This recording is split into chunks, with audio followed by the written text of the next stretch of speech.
En général, on a toujours envie de traiter notre kick, faire en sorte qu'il soit plus péchu ou plus doux. Du coup, on va mettre de la compression, de l'EQ, peut-être du clipping, mais on fait rarement attention à ce que notre kick va réellement subir sur sa waveform. Et bien aujourd'hui, j'aimerais vous montrer visuellement à quoi ressemble tel ou tel traitement sur un kick et les conséquences que ça peut avoir. Je vais prendre un kick au hasard et lui appliquer 3 traitements différents. Pour le premier, je vais lui mettre un EQ avec un petit low cut comme on peut souvent voir chez certaines personnes. Le deuxième, je vais lui mettre ce même cut mais en phase linéaire cette fois-ci, avec en plus une compression. Et le troisième, pas d'EQ mais simplement du clipping et de la compression. Donc voilà, on a nos kicks exportés avec les différents traitements appliqués sur chaque, avec au-dessus celui d'origine. Je précise qu'ils sont normalisés, donc ils tapent tous en termes de valeur au même niveau, soit à 0 dB. Mais vous allez voir que malgré ça, le ressenti diffère selon le traitement qu'on aura appliqué. Déjà, si on check notre kick à la base, on peut voir et entendre qu'il a un sacré transient et qu'il y a du coup un mauvais équilibre avec le corps.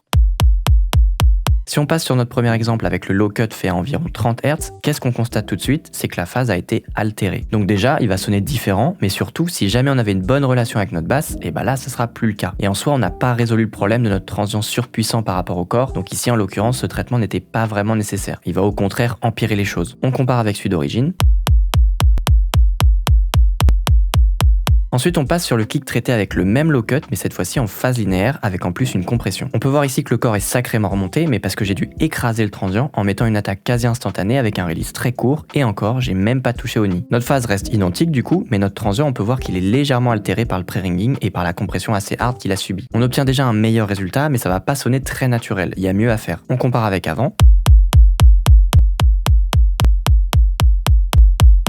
Enfin, on arrive sur notre dernier exemple, cette fois-ci traité avec du clipping et ensuite une compression. Et là, magie. On peut voir déjà que le transient est bien plus tenu, plus massif et que le corps du kick a suivi le même chemin. Pourquoi ça? Eh bien tout simplement parce que notre transient étant un click très court et puissant, on peut le couper en clippant sans altérer le son du kick en lui-même. Ce qui fait qu'après en faisant de la compression, on pourra y aller plus doucement et s'occuper de remonter le corps plus facilement. On obtient au final un kick qui se tient bien et qui est beaucoup plus puissant. On compare.